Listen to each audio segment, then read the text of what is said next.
your boy back at it again. Hey, how you doing? How have you been? Killing them flows, that lyrical sin. Try to repent, you know how it ends. I get that feeling that pen gets a stroke. And head on that paper, you think it's choking. You say it's sexual, I say it's hell of a metaphorical music and low. And all of them demons been weighing me down. More to come, back to find around. They tell me, don't make a sound. I put them in place to call them a noun. I do this with him as my witness, holding the wall. Alright, what's up y'all? Welcome back to the channel. Alright, so I ain't get to watch any of the games from the playoffs and stuff. I got to watch the end of the Trailblazers and the Lakers and stuff. And so we gonna watch this game highlight commentary from Chiseled Adonis. I already know that it's gonna be funny and it's just to get me caught up. So I know how to each game win and stuff like that. So if y'all new to this channel, subscribe, like this video, turn on those post notifications, share the video, give us different ideas, different stuff that you want to see on the channel, and we're gonna get into it.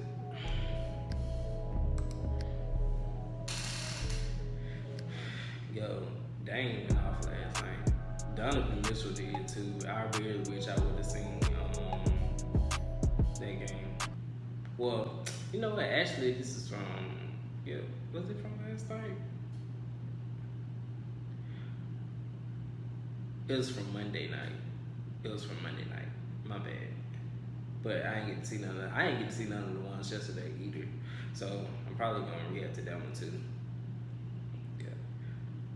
But yeah, here we go. Ladies and gentlemen, welcome back to Hold My Nugget Studios. And finally, the National Basketball Association has granted us their postseason. We've been waiting all goddamn quarantine, and we finally get what we want and what we truly deserve. Live from the NBA bubble, a.k.a. Squirtle's first water Pokemon move. And we kick off day one, game one of round one with the Utah Jazz taking on the Denver Nuggets in your 2020 NBA playoffs game. Highlight commentary. What's crazy is they was talking about how Denver played so well game one. I watched game two earlier and Utah dominated that game, bro. I was so proud. I was like, look at my team. They're gonna make me cry. Yeah, but yeah, man. It's Denver played so well in this game and their offense was on point and stuff. But you could tell their defense and stuff was gonna catch up to them at some point, you know what I'm saying? And if y'all watch the game from today, you'll see why. We into the second quarter, and Donovan Mitchell simply cannot be detained. This man's rubbing his nutsack all over the Denver Nuggets. He was the first NBA player to be diagnosed with COVID, and he's taking out all his frustration on the damn Denver Nuggets. Rumor has it he's dodging defenders the same way he's dodging Rudy Gobert's attempts for a handshake. This man simply could not be guarded. Whether it was a pull-up jumper, whether it was a step-back three, it did not matter. He was firing on all cylinders, but his opposition was no slouch either, because Jamal Murray had the Utah Jazz defender shaking like an app on an iPhone getting ready to get deleted. Two-time defensive player of the year. No problem, pussy! Before he got into a relationship, there's no doubting he was a philanderer, because he's scoring at will. And don't forget, Paul Millsap is still on the court now. Joe Ingles is the most deceptive basketball player on the planet. This man looked like a substitute teacher, but will cook you on the court. We into the second half, and here come the Jazz like it's midnight on Bourbon Street during Mardi Gras. That's how the white man shoots the basketball. Donovan Mitchell is scoring so often, the statistician got carpal tunnel. Every single minute, this man is finding his way to the basket and putting the ball into the hoop. One has to wonder if Denver even considered trying to guard him. Back the other way, we got some international baskets from Jokic. Never forget Cardi B's a hoe, let me see that finger roll. We into the fourth quarter and Utah's trying to take their lead and run away with it. You know you're having a great game when you run into defense and still find a way to score. But after taking a 4-point lead, looks like Utah got caught in some sort of genjutsu, because they'd give away back-to-back threes in the exact same spot. And then Jokic would give them the lead inside. But Donovan Mitchell would say that lead belongs to me. Nikola Jokic would say right back at you, pussy. Man, Rudy Gobert ain't been the same since he touched all them goddamn microphones. Bill, my friend. Yes, Ted, my friend. All we gotta do is save reality. I can't believe that game is that close, bro. This man dropped 57, bro. But the COVID connection would come together and Utah would regain the lead. Jamal Murray need to be selling feet pics on OnlyFans if his footwork is this good. But once again, Donovan Mitchell would showcase his stroke game, give Utah the lead, and then he'd put them up by 4. Then Jamal Murray would say, "Give me your ankles," and respond with a 3 of his own. The step back had Joe Ingles looking for his hairline. We got a tie game. Joe Ingles getting cooked like kosher cuisine in a Jewish household. This is ridiculous. Denver takes the lead. But I am my brother's keeper. Donovan Mitchell gets Murray right back. Both teams exchange free throws and an opportunity to win the game for Jokic. He puts it up against Gobert. Oh, the game with the overtime? And we're headed to overtime. We into overtime, and Joe Ingles is more lost than someone who's a member of the Church of Scientology. Evidently, nobody told Utah the game continues after regulation because Denver got whatever they wanted in the extra period. They must have had a bad Wi-Fi connection because they did not show up at all in overtime. And whose bright idea was it to keep Joe Ingles on Jamal Murray? This man's still getting cooked. 49 seconds remaining, and that's game. Denver takes game 1 over Utah despite the fact that Donovan Mitchell scored 57 points. I am having a very bad day. I am in no mood. We move on to the second game where the reigning defending undisputed NBA champion Toronto Raptors take on the Brooklyn Nets. And early on, Toronto's getting whatever the hell they want because Brooklyn cannot seem to guard them at all. The Raptors were scoring so easily, it's grounds for slut shaming. Brooklyn came out the game looking like they had no business being in the postseason. They were scoring inside, they were scoring outside. It's like getting your ass whipped in a boxing match with Mike Tyson. There was nothing they could do. And don't even get me started on the three-pointers. The Raptors were making it rain from deep all first half. Somewhere out there, Def comes in threes. This was not the way I anticipated.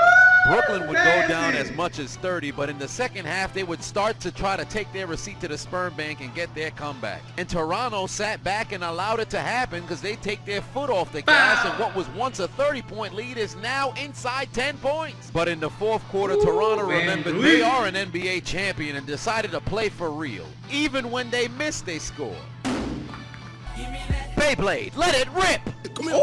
It's like they were toying with Brooklyn all day. They run away with the lead and they put it away and win by 24 points. On to Game 3 rematch. One of the most common combos that people do when they're taking tetraelects is that they start stacking it with redwood. Redwood is our not setting in there. Game 3 rematch of the 2018 Eastern Conference semifinals as the Boston Celtics take on the Philadelphia 76ers. The game would start out with a back and forth. Jaylen Brown would connect on a 3, and then Kemba Walker would walk his way into the paint and lay it up home and give Boston a 3-point lead. But back the other way, the international basket would work in the 76ers' favor because Joel Embiid simply could not be stopped, manhandling Jaylen Brown in the paint. And who the hell let Embiid big ass connect on step back threes? Then in the second quarter, Jason Tatum would plug in his controller and go to work. He'd connect on a 3, lay it up home inside, connect on another 3, activate Deja Vu and go to the paint and score 10 of his team's next 14 points. But Kemba Walker wouldn't stay silent, and he'd find his way to get back on the board because he says, I was an all-star first, but see, this my team. Either I'm a hater or I just don't understand style, because what is with the mismatched shoes? I don't understand this trend. Think fast, behind the back, who are you guarding? In your face. Tatum with the hot hand puts up a 3. Jesus.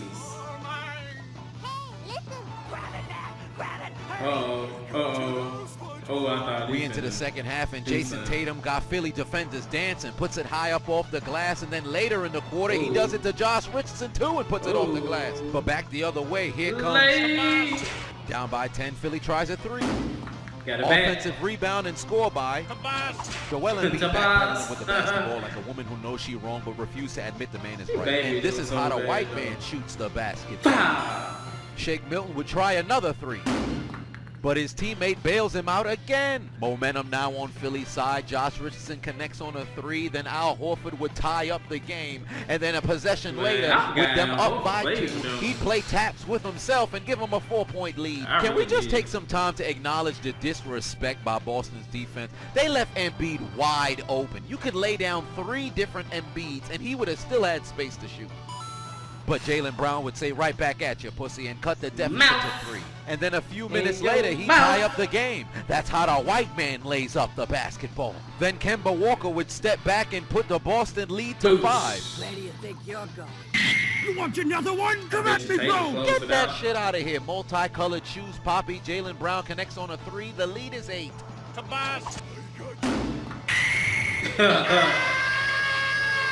Josh Richardson would connect on a 3, but it was not enough to get Boston to relinquish the lead, as Joel Embiid's final attempt would miss and Boston would walk away with a Game 1 victory. And on our final game of the day, the Mavericks take on the Clippers. God damn, game just started. Patrick Beverley already got a steal? This man is a thief. And Dallas would lose the basketball again. God damn. Are they the LA Clippers or the LA Kleptomaniacs? It's ridiculous. Paul, I like my movies, rated PG-13, connects on a 3, and then on the very next possession, the Clippers started this game with an 18-2 run, but then Dallas would activate their immigration international baskets because Luka Doncic would put in a floater, and then a few possessions later, KP6 puts in a 3. Did you think I was finished? A jumper for your bitch ass. And you can't forget about Seth Curry. And just like that, Dallas tied up the game.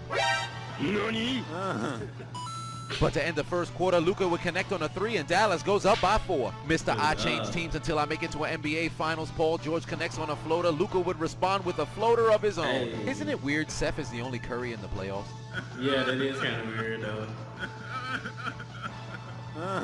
Terminator Kawhi looking to take over, but his computer never programmed him to watch out for that banana. But LA's two-headed monster refuses to let the Clippers fall out of the game. Luka really scores so effortlessly. This makes no sense. How about some wings and strippers during quarantine? Lou Williams pulls up for 3. We into the second half, and Luka Doncic is still rubbing his nutsack all over the Los Angeles Clippers. They cannot seem to stop him. We get an early whistle, but one of the Morris twins refuses to let Luka go, and we're going to have a verbal altercation. Here comes KP6, and both teams would exchange in light shoves like third graders. But for some apparent reason, this results in a double technical foul, and the referees say, well, KP6 already got one. Fuck him! Get him out the game! Doc Rivers says, yes, send him to the locker room. Looks like Luka's gonna have to do it without his number 2. 1 point lead for Dallas, but a quick response from that shot was pretty. PG-13 would connect on a 3 of his own. Lou Williams would put in a floater and 1. Then Montrezl Harrell would activate his dreadlock powers for the score. Dallas would miraculously find a way to keep things tied and close, but then the Clippers would begin to pull away as Kawhi would find his way into the paint. Luka would do everything in his power to try to keep things close, but it was a little too late because you know the game is pretty much over when Patrick Beverley is scoring in the paint. And then he'd connect on a wide open 3. One half of the Morris twins would connect on a 3, then reverse his number, and PG-13 would connect on a 3 of his own. The game was out of reach, and Dallas is going down as the Clippers take game 1. For the Utah Jazz, Brooklyn Nets, Philadelphia 76ers, and Dallas Mavericks, take out your Metro card and get aboard the L train. What, son? Ah, man, that was very entertaining. Definitely got me caught up. I need to watch the one from the other day. Well, from yesterday, actually. So, probably gonna end up reacting to that too. Like I said, if y'all new to the channel, subscribe, turn on the post notifications, like this video, share it, comment down below what's your favorite part, different ideas, different videos you want to react to, etc., etc. And we'll see you next time on the Soulless Shine. We out.